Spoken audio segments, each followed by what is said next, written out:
निज भाषा उन्नति अहे सब उन्नति को मूल, बिनो निज भाषा ज्ञान के मिटे न है को शूल। भारतेंदु हरिश्चंद्र की पंक्तियां कहती हैं कि अपनी मातृभाषा की उन्नति ही सारी उन्नतियों का मूल होता है। अगर हमें अपनी मातृभाषा का ज्ञान नहीं है तो हम अपने हृदय के दर्द और व्यथा को किसी के साथ भी नहीं बांट सकते। किसी भी राष्ट्र की उन्नति में उसकी राष्ट्रभाषा का सबसे बड़ा योगदान होता है। बिना राष्ट्रभाषा ज्ञान के कोई भी राष्ट्र गुलाम की श्रेणी में ही आता है।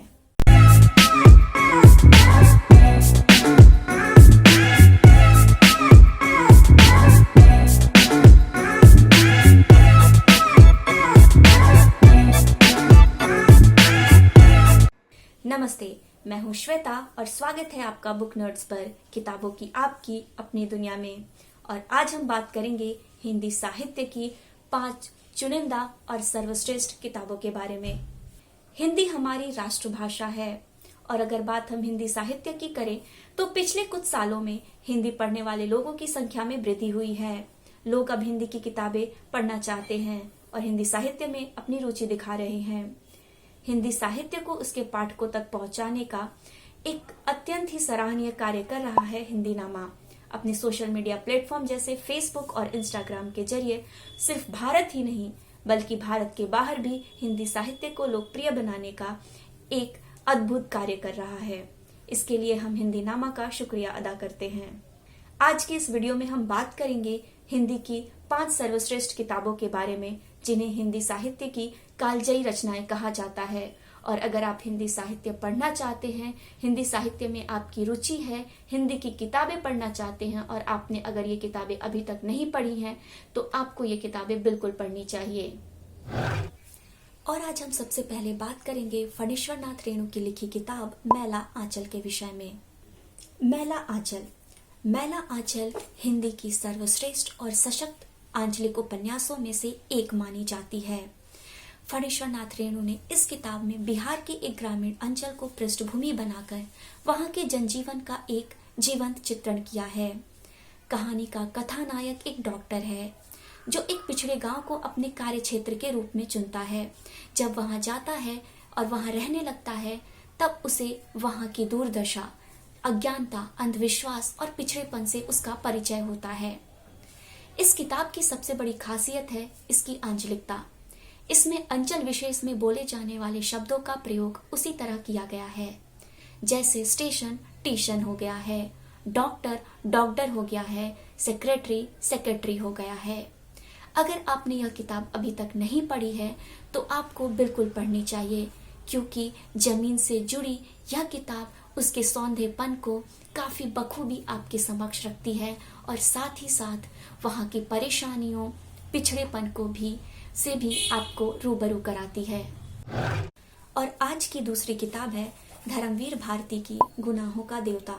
गुनाहों का देवता हिंदी साहित्य की सर्वश्रेष्ठ किताबों में से एक मानी जाती है। इस उपन्यास की कहानी सुधा और चंदर के प्रेम संबंधों पर आधारित है। चंदर इलाहाबाद यूनिवर्सिटी का एक छात्र है जिसे अपनी प्रोफेसर की बेटी सुधा से प्रेम हो जाता है। हालांकि चंदर प्रोफेसर के कई एहसानों के तले दबा हुआ है। यहाँ पर कर्तव्य और अपने प्रेम के बीच के द्वंद्व में फंसे एक ऐसे इंसान का चित्रण है जिसे आपको बिल्कुल पढ़ना चाहिए। हालांकि लेखक ने इस किताब में प्रेम को दैहिक आकर्षण से काफी अलग रखा है। यह किताब आदर्शवादी प्रेम के बारे में बात करती है। हालांकि आज के परिप्रेक्ष्य में आपको ऐसा लगे कि ऐसा प्रेम तो जीवन में कभी हो ही नहीं सकता, लेकिन प्रेम के इस अद्भुत पक्ष को धर्मवीर भारती ने काफी बखूबी लिखा है और अगर आपने यह किताब नहीं पढ़ी है तो आपको बिल्कुल पढ़नी चाहिए। आज की अगली किताब है श्रीलाल शुक्ल की राग दरबारी। श्रीलाल शुक्ल की राग दरबारी 1968 में प्रकाशित हुई। सन 1970 में इसे साहित्य अकादमी पुरस्कार मिला और 1986 पे इस उपन्यास पर आधारित दूरदर्शन पर एक धारावाहिक भी प्रसारित हुआ जो काफी सराहा गया। हालांकि यह किताब लगभग आज से 50 साल पहले लिखी गई है, लेकिन सरकारी तंत्र में मौजूद भ्रष्टाचार और धोखाधड़ी पर तंज कसती यह किताब आज भी उतनी ही प्रासंगिक है जितनी तब थी। इस किताब की कहानी नगर से दूर बसे एक छोटे से गांव की है जो तमाम विकास के नारों के बावजूद कुछ स्वार्थी और अवांछनीय तत्वों के सामने घिसट रही है। यह एक ऐसी जिंदगी की कहानी है जो समाज की मूल्यहीनता का शिकार है। यह किताब निस्संदेह हिंदी की सर्वश्रेष्ठ कालजयी उपन्यासों में से एक मानी जाती है और अगर आपने यह किताब नहीं पढ़ी है तो बिल्कुल पढ़िए। बंद कमरे में मेरी सांस घुटी जाती है, बंद कमरे में मेरी सांस घुटी जाती है, खिड़कियां खोलता हूं तो जहरीली हवा आती है। हमारी अगली किताब है कमलेश्वर की लिखी कितने पाकिस्तान। साहित्य अकादमी से पुरस्कृत यह किताब मानवता के दरवाजे पर एक दस्तक है। लेखक हमारे सामने यह प्रश्न रखते हैं कि कब तक हम धर्म और जाति के आधार पर खुद को विभाजित करते रहेंगे। लेखक ने इस कहानी में कोई भी नायक नहीं रखा, वह समय और परिस्थितियों को नायक बताते हैं और कहते हैं कि सदियों से चली आ रही विभाजन की यह परंपरा अब बंद होनी चाहिए। अगली किताब है प्रेमचंद की निर्मला। निर्मला हिंदी साहित्य की कालजयी उपन्यासों में से एक मानी जाती है। इस किताब में प्रेमचंद ने नारी की भावनाओं का काफी मार्मिक चित्रण किया है। कहानी की नायिका है निर्मला, जिसकी शादी उससे अधिक उम्र के एक व्यक्ति से कर दी जाती है। शादी के बाद जब निर्मला अपने ससुराल आती है तो उसके हम उम्र सौतेले बेटे के साथ एक आत्मीय संबंध बन जाता है, जिसका काफी गलत तरीके से अंदाजा लगाया जाता है।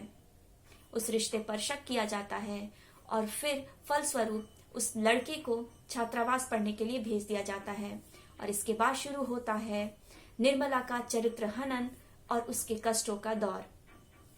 यह किताब आज से लगभग 100 साल पहले लिखी गई है, लेकिन जब आप एक नारी के दृष्टिकोण से इस किताब को पढ़ेंगे तो आप पाएंगे कि यह किताब आज के परिदृश्य में भी कितनी प्रासंगिक है। और अगर आपने यह नहीं पढ़ा है तो यह किताब बिल्कुल पढ़ें। साहित्य जगत की रोचक जानकारियों के लिए आप बुक नर्ड्स को इंस्टाग्राम, फेसबुक और यूट्यूब पर भी फॉलो कर सकते हैं। अगली बार हम फिर मिलेंगे, तब तक के लिए धन्यवाद।